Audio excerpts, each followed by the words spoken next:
Hey everyone, and welcome back. Tonight, we're going to take a very slow, very calm stroll through one of the most impressively awkward moments in military history. So go ahead and dim those lights, get yourself settled into your favorite chair, and maybe pull that blanket up a little higher. We're not here for high-octane action or glorious victories.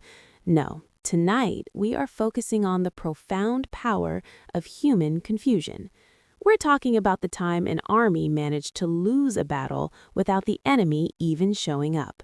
It's a story of bad communication, too much schnapps, and a very loud misunderstanding. Part 1. The Battle of Karatsuba. Let's float back to the year 1788. The air is crisp, the uniforms are uncomfortable, and the Holy Roman Emperor, Joseph II, is feeling particularly ambitious. Now, Joseph was a man who loved a good plan. He was an enlightened despot, which is basically a fancy way of saying he thought he was the smartest person in any room he walked into. He had all these ideas for reforming the law, the church, and the peasantry, but his neighbors, the Ottoman Empire, were being a bit inconvenient. So Joseph decided it was time for a war, because, as we've seen so many times in our little nightly chats, nothing settles a restless ego quite like a massive military campaign in the Balkans. The Austrian army of the time was a bit of a linguistic soup. You had soldiers who spoke German, Hungarian, Czech, Serbian, Italian, and French, all trying to work together under a single command structure. In theory, this made the empire a beautiful tapestry of cultures. In practice, it meant that if you asked someone to pass the salt, you might end up with a bayonet in your hand or a confused look in 5 different languages. This detail is important, so just let it sit there in the back of your mind as we move forward.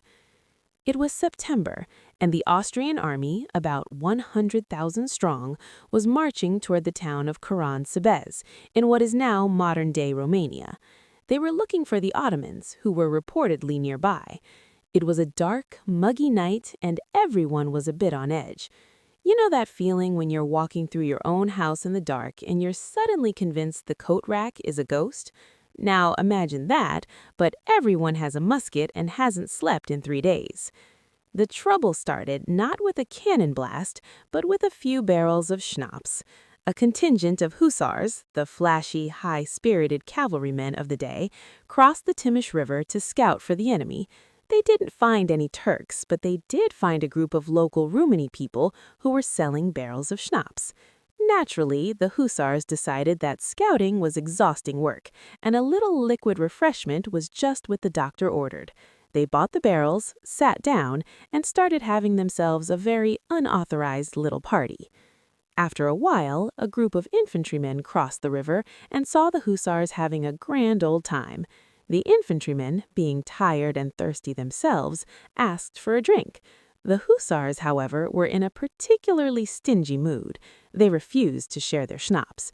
They even went so far as to build a little fortification out of the barrels to keep the infantry away. It was basically a schoolyard, no boys allowed club, but with high-proof alcohol and sabers. Arguments broke out, voices were raised, and then someone, nobody knows who, decided to liven things up by firing a shot. Now, remember the linguistic soup? And remember the jumpy coat rack feeling? In the darkness, the rest of the army heard that shot and panicked. Some of the infantrymen, perhaps wanting to scare the hussars into giving up the schnapps, started shouting "Turchi, Turchi," meaning Turks, Turks. The hussars, who were now quite drunk, heard the shouting and thought the Ottomans really were attacking. They scrambled onto their horses and bolted back toward the main camp. The infantrymen, seeing the hussars fleeing in terror, also panicked and started running. Back at the main camp, the Austrian officers saw a mass of cavalry charging toward them through the darkness. They didn't see their own men. They saw a shadowy, terrifying force. They started shouting, "Halt! Halt!" to try and restore order. But here's the kicker. To many of the non-German-speaking soldiers, the German word "halt" sounded remarkably like the Ottoman war cry, "Allah! Allah!" So you have thousands of soldiers hearing what they think is the enemy's battle cry, while their own cavalry is trampling over them in a drunken stupor. It was the perfect storm of, oh no. The camp erupted into total chaos. The Austrian artillery, seeing movement in the shadows, began firing into their own ranks. Soldiers began shooting at anything that moved. Regiments that had been allies for decades were now convinced they were surrounded by the Ottoman horde. People were diving into the river, horses were stampeding through tents, and the emperor himself, Joseph II, was reportedly knocked off his horse into a ditch. Because why not cap off a military disaster with the sovereign landing in the mud? It took hours for the sun to come up and for everyone to realize that the only people they had been fighting were themselves. The Ottomans didn't arrive for another 2 days. When they finally did reach Karatsuba, they found a town littered with dead and wounded Austrian soldiers, abandoned equipment, and a very embarrassed army that had already retreated. They didn't even have to draw their swords. They just walked in and picked up the pieces.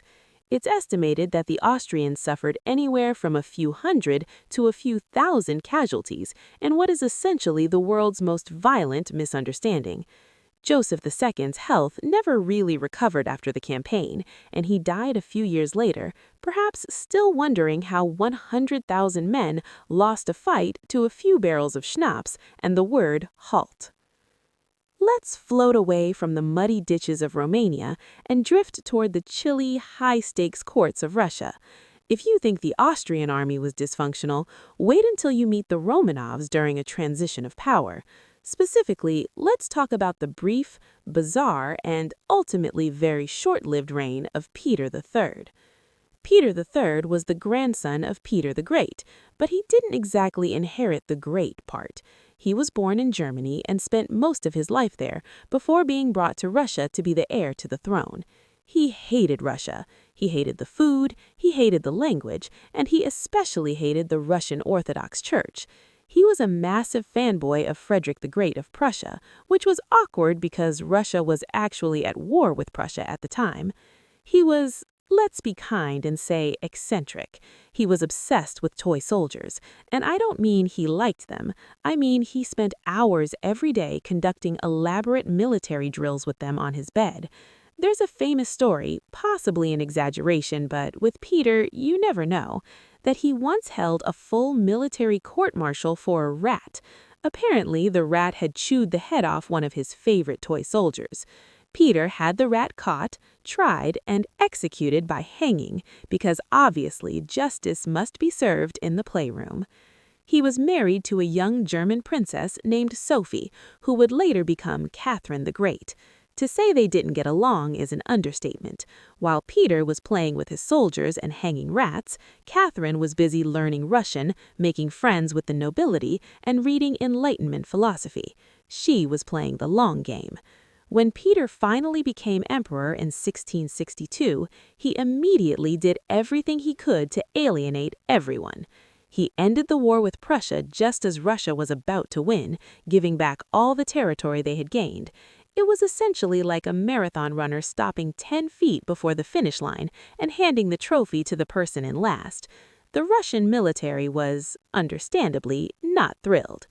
He also tried to force the Russian Orthodox priests to shave their beard and dress like German Lutherans. If there is one thing you don't do in 18th century Russia, it's mess with a priest's beard. Catherine, seeing her husband basically setting the palace on fire metaphorically, decided it was time to step in. With the help of the Imperial Guard, and specifically her lover, Grigory Orlov, she staged a coup. It was remarkably easy. Peter was at a country estate, probably playing with his toys, when he heard that his wife had been declared empress. He tried to flee, but he was captured and forced to abdicate. He died only a few days later in custody.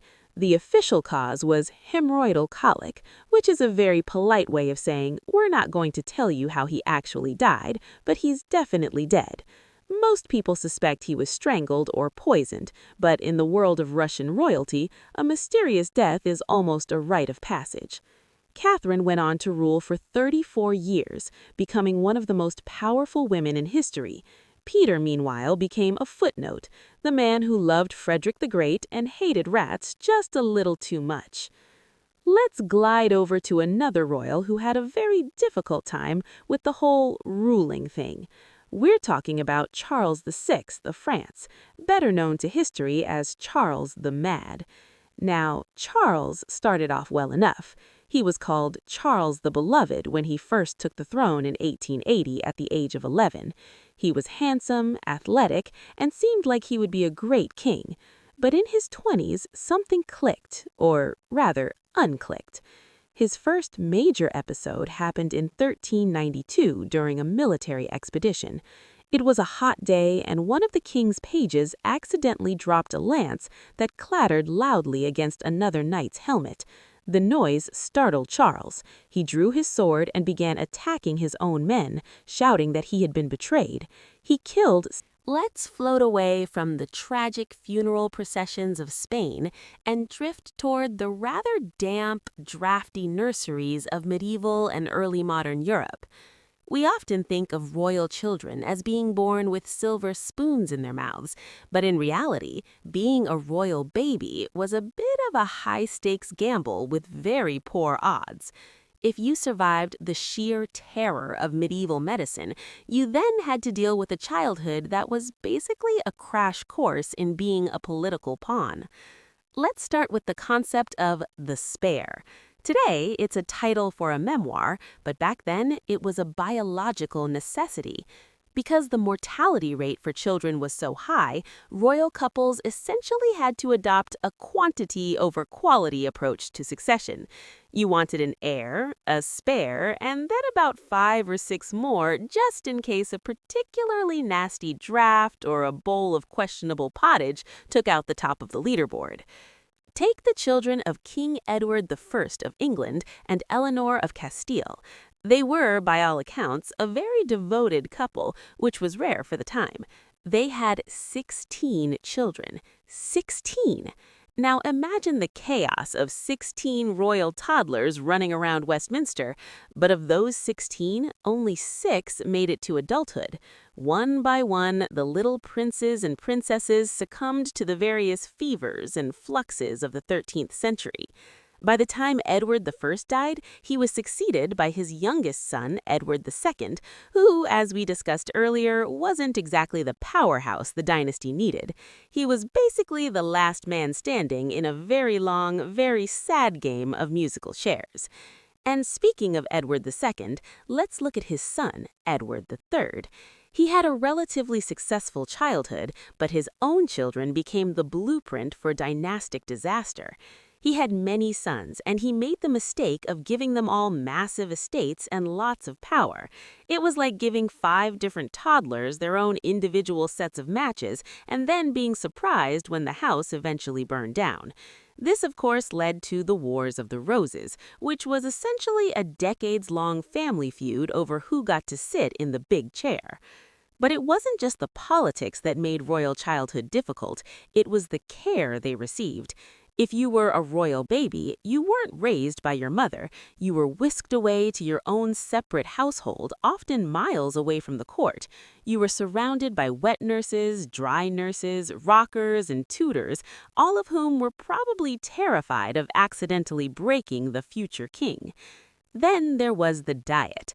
While the peasants were eating relatively healthy, if boring, vegetables and grains, royal children were stuffed with refined foods. We're talking white bread, heavy meats, and sugary treats.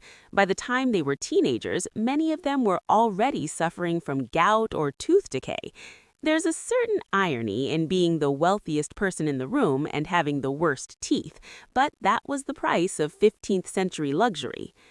Let's float over to France and look at the childhood of Louis XIII. We actually have a very detailed record of his early years because his doctor, Jean Hereward, kept a diary of every single thing the little prince did, and I mean everything.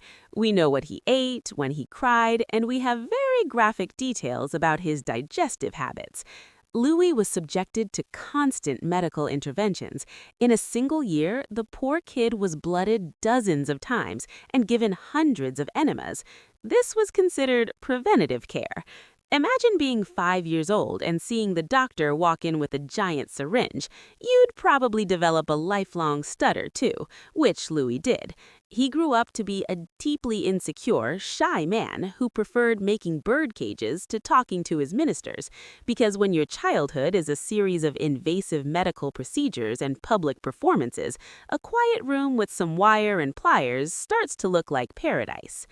Let's shift our gaze toward a different kind of childhood struggle, the burden of being a child prodigy on a throne. Let's talk about the boy king Edward VI of England. Edward was the long-awaited son of Henry VIII. Henry had literally broken the church and executed 2 wives just to get this boy, so the pressure on Edward was, shall we say, a bit high.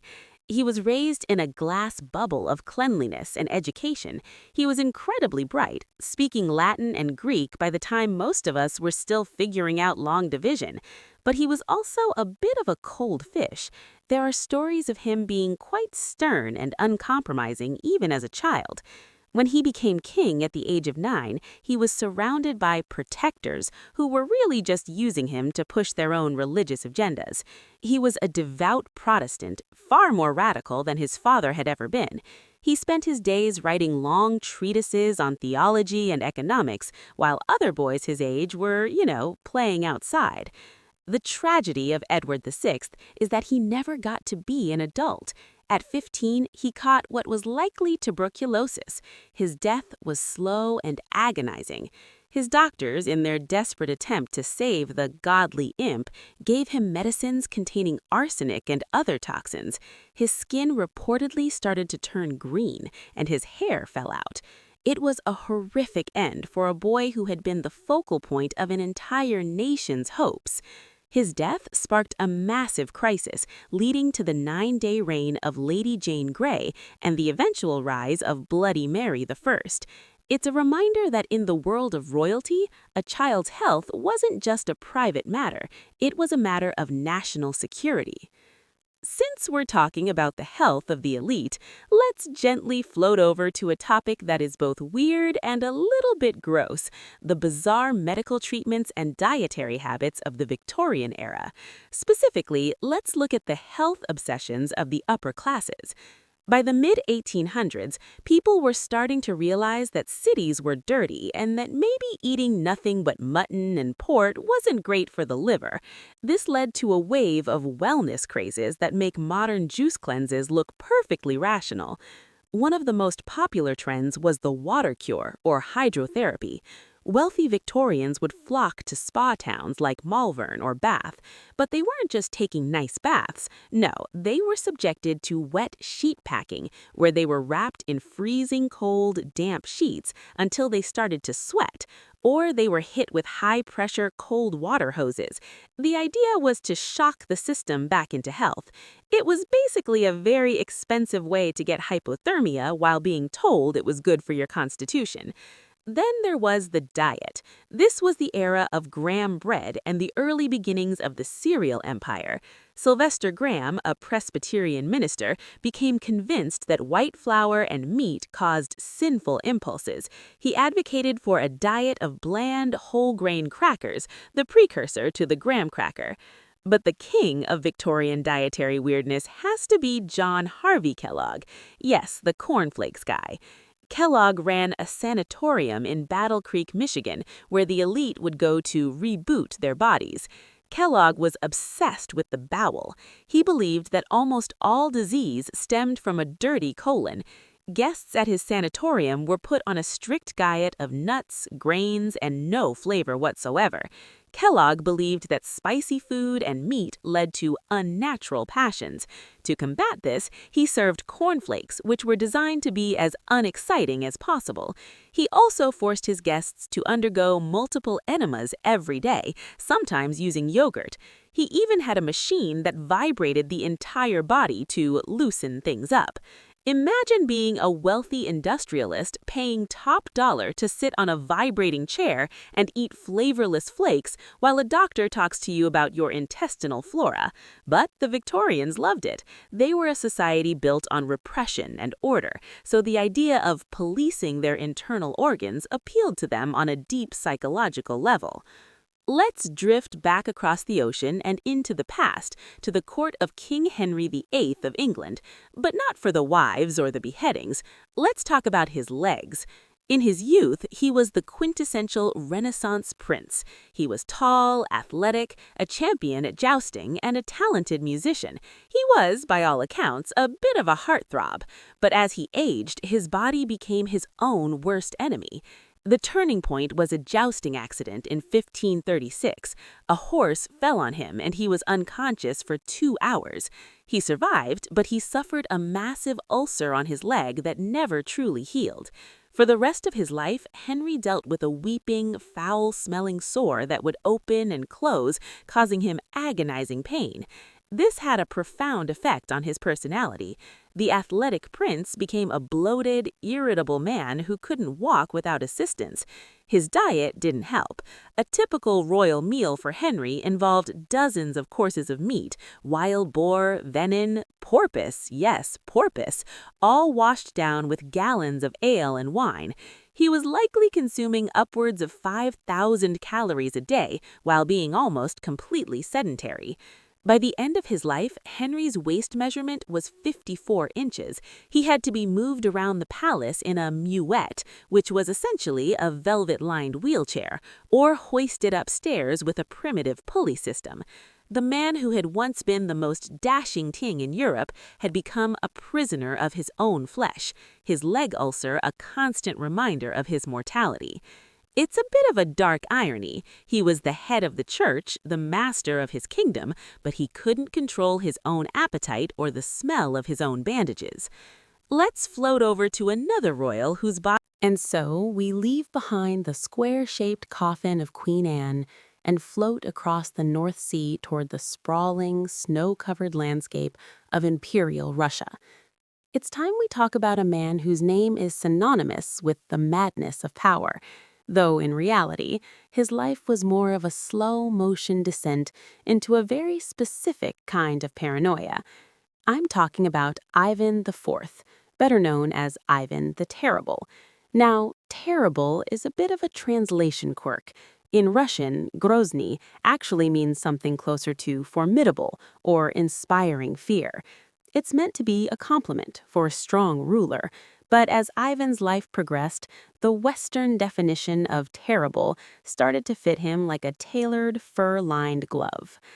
Ivan had a childhood that would make even the most dramatic modern thriller seem a bit tame. His father died when he was 3, and his mother was poisoned when he was 8. He was left in the care of the boyars, the high-ranking nobles, who treated him with utter contempt. They would ignore him during the day, letting him go hungry and dressed in rags, only to dress him up in royal robes for official ceremonies, like he was a glorified prop. It's said that young Ivan used to spend his time throwing small animals off the Kremlin walls to see them fall. It's a classic, dark sign of things to come, but when your caregivers are literally fighting over your head and neglecting your basic needs, a certain amount of psychological damage is almost guaranteed. When Ivan finally took power at 16, he didn't just become Grand Prince. He declared himself Tsar of all the Russias. He was the first one to use the title, and for a while he was actually quite a good Tsar. He reformed the law, modernized the army, and opened up trade with England. He even had a happy marriage to Anastasia Romanovna, who was apparently the only person who could keep his darker impulses in check. But then Anastasia died. Ivan was convinced she had been poisoned by the boyars, and that was the moment the Grozny truly took over. He became obsessed with betrayal. He saw enemies in every shadow, behind every tapestry. To deal with these perceived enemies, he created the Oprichnina. These were basically his private secret police, They dressed in all black, rode black horses, and carried a dog's head and a broom on their saddles. The dog's head to bite the enemies of the Tsar, and the broom to sweep them away. They were essentially a cult of state-sponsored terror, and they spent years roaming the countryside, executing anyone Ivan suspected of disloyalty. The climax of this paranoia was the sack of Novgorod. Ivan became convinced the entire city was planning to defect to Lithuania. He marched his army there and spent weeks systematically destroying the city and killing thousands of its inhabitants. He would watch the executions while sitting on his throne, perhaps sipping a bit of wine, completely detached from the reality of the suffering he was causing. But the most tragic moment of his life happened in 1581. In a fit of rage over his daughter-in-law's choice of clothing, Ivan got into a heated argument with his eldest son and heir, Ivan Ivanovich. In the heat of the moment, the Tsar struck his son in the head with his heavy, iron-tipped staff. The prince died a few days later. There's a very famous, very haunting painting by Ilya Repin that shows Ivan cradling his dying son, his eyes wide with the realization that came far too late. He had killed the only person he truly trusted and the only capable heir to his throne. Ivan died 3 years later, reportedly while playing a game of chess. His body was so riddled with arthritis and the effects of mercury poisoning, mercury being a common medicine at the time, that he could barely move. He left Russia in a state of chaos, known as the Time of Troubles, a fittingly bleak name for the aftermath of a man who ruled through the lens of a fractured mind. Let's gently float away from the dark halls of the Kremlin and toward the sunny but equally dysfunctional court of Naples. We're going to talk about a queen who was once a darling of the Enlightenment, but ended her days in a state of revolutionary terror. I'm talking about Maria Carolina of Austria. Maria Carolina was the sister of Marie Antoinette, and if you think the French queen had it rough, her sister in Naples was living her own version of a political fever dream. She was married to Ferdinand IV of Naples, a man who was, to put it mildly, a bit of a simpleton. Ferdinand hated government work. He preferred hunting, fishing, and selling the fish he caught in the local market while disguised as a commoner. He was loud, unrefined, and had a nose so large his people affectionately called him Il Re Nasone, the king with the big nose. Because Ferdinand was so uninterested in ruling, Maria Carolina took over. She was intelligent, ambitious, and obsessed with power. She turned Naples into a center of art and culture, but she also turned it into a police state. After her sister was guillotined in France, Maria Carolina became pathologically afraid of revolution. She saw Jacobins everywhere. She became best friends with Lady Emma Hamilton, the wife of the British ambassador and the famous lover of Lord Nelson. The two women basically ran the Neapolitan court, whispered secrets into each other's ears, and directed Nelson's fleet like it was their personal toy. When Napoleon eventually invaded Naples, Maria Carolina had to flee to Sicily. She spent her final years in a state of bitter exile, addicted to opium, and writing furious letters to anyone who would listen, lamenting the loss of her kingdom and the betrayal of the world. She died in 1914, a woman who had once been the most powerful person in the Mediterranean, now just another royal ghost haunting the halls of history. Let's drift back to England, specifically to the Regency period, to look at a king whose madness was actually a medical mystery that puzzled the world for centuries. We're talking about Georg III. For a long time, Georg III was remembered as the king who lost America and the king who talked to trees, and while he did lose the American colonies, the stories of his madness were often exaggerated by his political enemies. Georg was actually a very diligent, moral, and scientifically minded king. He loved agriculture so much, his people called him Farmer Georg. He had a massive library, a collection of scientific instruments, and he was a devoted husband to Queen Charlotte. They had 15 children, and unlike many of his predecessors, Georg was actually a hands-on father. But then, in 1788, he suffered his first major bout of illness. He became incredibly agitated, talking incessantly for hours until he foamed at the mouth. He would go into convulsions, his skin would turn yellow, and his urine, famously, was often described as being purple or blue. His doctors, who were completely out of their depth, treated him with heroic medicine. They blistered his skin with hot plates to draw out the humors. They gave him emetics to make him vomit, and they kept him in a straitjacket for weeks at a time. It was essentially torture disguised as healthcare. Modern researchers now believe Georg III wasn't mad in the psychiatric sense. He likely suffered from porphyria, a genetic blood disorder that can cause abdominal pain, convulsions, and mental confusion. The purple urine is a classic symptom of the disease. The tragedy of Georg III is that he spent the last decade of his life blind, deaf, and tucked away in Windsor Castle, while his son, the Prince Regent, lived a life of unimaginable excess in London. Georg would wander the halls of Windsor, talking to people who had been dead for decades, playing his harpsichord, and waiting for a recovery that would never come.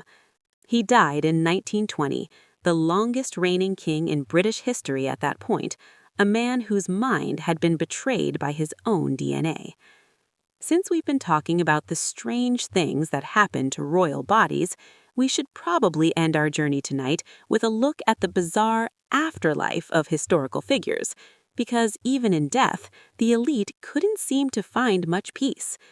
Take, for example, the heart of Louis XIV, the Sun King. During the French Revolution, his tomb was looted, and his heart, which had been preserved in a lead casket, was stolen. It eventually ended up in the hands of a British geologist named William Buckland. Buckland was famous for his desire to eat a specimen of every animal in the world. He had eaten mice, hedgehogs, and even bluebottles. When he was shown the preserved heart of the King of France, he reportedly said, "I have eaten many strange things, but never the heart of a king before," and promptly swallowed it. So the Sun King, the most powerful monarch in European history, ended his journey as a snack for a Victorian eccentric. It's a fittingly absurd end to a life of absolute power. Then there's the head of Oliver Cromwell. After the monarchy was restored in England, Cromwell's body was dug up and posthumously executed. His head was cut off and stuck on a spike outside Westminster Hall, where it stayed for over 20 years. Eventually, it blew down in a storm and was picked up by a guard. It spent the next several centuries as a private curiosity, being sold at auctions and shown in traveling shows. It wasn't until 1960, yes, 1960, that it was finally buried in a secret location at Sydney Sussex College, Cambridge. It's a strange, quiet thought to end on.